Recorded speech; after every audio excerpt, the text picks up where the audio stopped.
Imagine this, you work for an ambitious beverage company who is serious about competing with Coca-Cola. Your boss invites you to a meeting and asks for your input. You're probably gonna suggest producing a drink that is tastier than Coke, is cheaper, and comes in a bigger bottle so people will get greater value for their money. Logical. Now, I'm pretty sure in that meeting, nobody will risk their job by saying, you know what, let's make a drink that is expensive, comes in a tiny can, and after running a consumer trial, let's make sure the participants find it extremely disgusting. Well, that disgusting drink ended up being a serious challenger to Coke, selling about 12 billion cans a year. It's Red Bull. The main takeaway from that case study, human affairs, business, and consumer behavior are not predictably logical or perfectly rational domains. And that's what Rory Sutherland highlights in his outstanding book, Alchemy. The rules of logic demand that there can be no magic. So in this video, I want to build a case to persuade you to read Alchemy, but also share with you the 6 frames of mind that I've learned from the book and that completely changed my outlook on my business career and life in general. The reason I appreciate Rory Sutherland compared to other business gurus today is that he's not limited to marketing and advertising alone. You can see that the guy is extremely well read and he's just having fun in business, which is refreshing when all you hear is funnels and scaling and automated stuff. He also confirmed my hypothesis that a lot of amazing business ideas and ideas that can be applied to life can be picked up in an obscure history or philosophy book. Human nature did not change in a million years and won't probably change in another million. And the first takeaway that I got from the book is something that I witnessed in my business career, which is the opposite of a good idea is also a good idea. I love this lesson from the book because it's the total opposite of what we were taught in school. Most questions in school were binary. It's either yes or no, right or wrong. And of course, in the physical sciences, it's mostly true. But in business, policy, psychology, and human affairs, that's rarely the case. The opposite of a good idea can be another good idea. For example, if you're launching a new product, you can sell a lot more by lowering the price. People love a bargain or a good deal. We feel good by saving money. But the opposite is also true. You can raise the price, position your product as a luxury item, and people will also feel good about buying it for a different reason this time. They can feel raising their status, they feel confident, or it finally gives them a way to flaunt their wealth without seeming like a douchebag. Another example is the way you can run a business or a leadership style, for example. If you want to run a great company, you'd hear advice like you need to be structured and have order, packed schedule, undisturbed deep work sessions, being hands-on. Then you have businessmen like Onassis, who literally ran his shipping empire without having an office, taking business calls in his bed in different luxury hotels in Tangier, Monaco, or New York, taking long lunches and socializing late at night. Conclusion is there is no right answer or right way to do things. So it makes sense to question the status quo in your industry or your field and experiment with different approaches of doing things. And you might stumble into a hidden pot of gold that everybody overlooked. 2, the butterfly effect. If you follow me here, you know that I have a job. I'm not just a full-time YouTuber. I manage a sales team in the tech industry and we sell software to other large corporations, basically. There's one thing that we did that doubled our performance as a sales team when prospecting these corporations and calling the decision makers. If you're in business, your guess will probably be that we did something big. Maybe we implemented a new AI software that made us more efficient, or that a lot of pieces of data were analyzed to come to that decision that helped us double the performance. Actually, none of that. I just listened to a lot of conversations that my team was having with these prospects, and I noticed that a lot of the objections came in the first 30 seconds. Some members of my team just couldn't overcome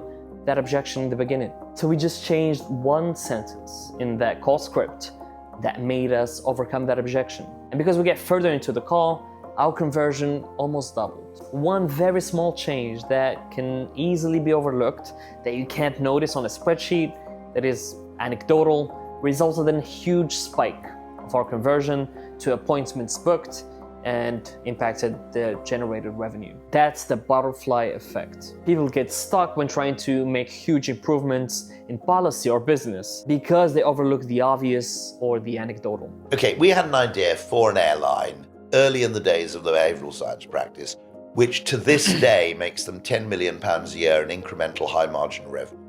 It was a UX idea, a web design idea. In the book, Rory shares an example of an American online retailer who generated $300 million by adding one button on their website when checking out. 3. Costly signaling. You probably never heard of him, but Ahmad Zahavi revolutionized the evolutionary biology field by introducing the handicap principle in the 70s. Basically, he explains that only individuals with superior genes can take on a handicap. Ducks advertise that they do not mind predators by showing off by colors. But the same species, the mallard, has gone into several islands where there are no predators. So there is no point to walk around in Tel Aviv and say, I'm not afraid of lions. So they lost their colors. There is no point to put colors. Like the peacock's heavy, non-discrete tail. These are hard to fake, costly signals. It makes them more vulnerable to predators. It does not bring any survival advantage. So from a natural selection standpoint, it does not make sense. But this handicap will make them more attractive to potential mates because it signals the quality of their genes. They can carry the handicap and still survive. So they do have a reproductive advantage that makes sense evolutionarily. And that challenged the whole Darwinian natural selection. And this is why I love Rory. He will link an idea from sexual selection to marketing and advertising in a very compelling way. When Five Guys gives you that extra scoop of fries, they're signaling that they care about you as a customer. And it comes at a price. A small one, but still. A cheap signal would just be a random sign on the wall that says,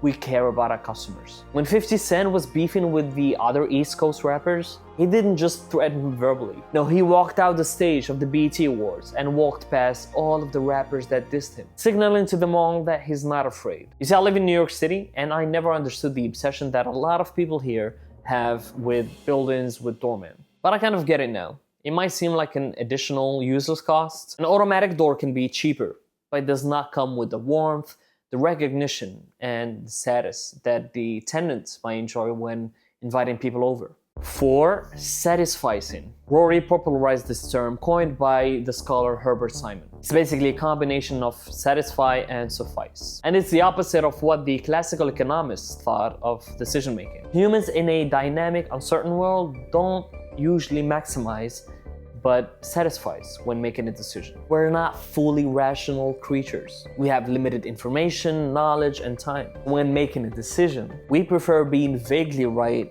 than end up precisely wrong. We evolved to use heuristics that may not be fully efficient, but that work most of the time. Our brains evolved to confuse a rock for a bear and actually run away, then waiting a few extra seconds instead to make sure we're not hallucinating and potentially risk death. When entrepreneurs have an idea and launch a product or a service, they make a bet. They have incomplete knowledge, but may be vaguely right about the future state of the market, ending up reaping huge rewards for that judgment. Waiting to maximize our decisions and being 100% sure about the pros and cons might cost us time, money, or even worse. The decisions I made that had the biggest impact on my life were also satisficing. When I made the decision to move to New York City earlier this year from Europe, I did not have all the pros and cons. I visited New York City multiple times, I talked to people, I gathered some information, and then an opportunity presented itself, and I had a small window to act. If I waited a few additional months to be 100% sure about my decision, it probably wouldn't have happened. Turns out it's probably the best decision I've ever made.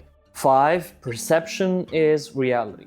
The big idea from alchemy is that you can create value out of nothing by playing on perception. Advertising and marketing get a lot of backlash because they operate on the psychological domain instead of creating real value, whatever that means. But our perception determines how much value we put on something. How we frame a problem or solution is extremely important. How we package or name a product might enhance or diminish our experience using it. If you own a restaurant, I can guarantee you that naming a dish on your menu, roasted lamb with Moroccan spices and crispy potatoes, will help you sell more of it or increase its price than just lamb with potatoes. It's been tested that adding a geographical name to your dish increases its value. The customer will be anchored to look for those Moroccan spices and enjoy their meals even more. Context is everything. I don't drink alcohol, but I'm pretty sure that if you drink an expensive wine in a nice glass, it will taste better than a red plastic cup. Of course, some marketers and advertisers will take it too far and put shitty products in a nice packaging, but they probably will not get recurring business that way. So yes, I agree with Rory that we need to think of better ways to enhance the value of our product or service by using psychologic instead of logic.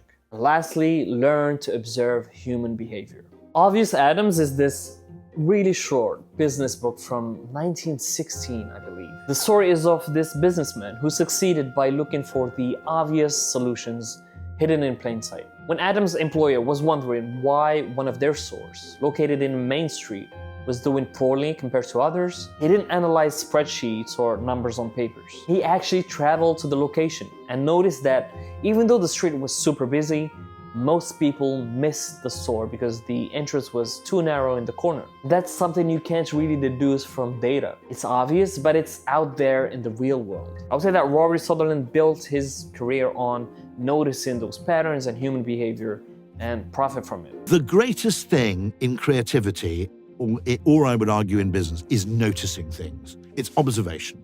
And actually, most creativity is spurred, I think, by a chance observation combined with a mind that has the right mindset to actually spot the implications. I personally think that in this era where we're super obsessed with LLMs and automating and scaling, being able to notice patterns or how humans make decisions, understanding their main unconscious motivations, not through spreadsheets, but by actually noticing how humans behave, would give you a huge edge in your career. I also think that reading a lot of history, anthropology, philosophy, and humanities in general will help you absorb a lot of those patterns. And you'd learn that human nature did not change that much. In an era where more and more tasks will be automated, judgment will be valued a lot more. And to develop sound judgment, we need to read the right books and observe a lot more. When I read sociologists like Ibn Khaldun from the 12th century, who wrote the great Muqaddimah, I'm mesmerized by his ability to notice patterns and cultural differences. Every trip he took, from Morocco to Tunisia to Egypt,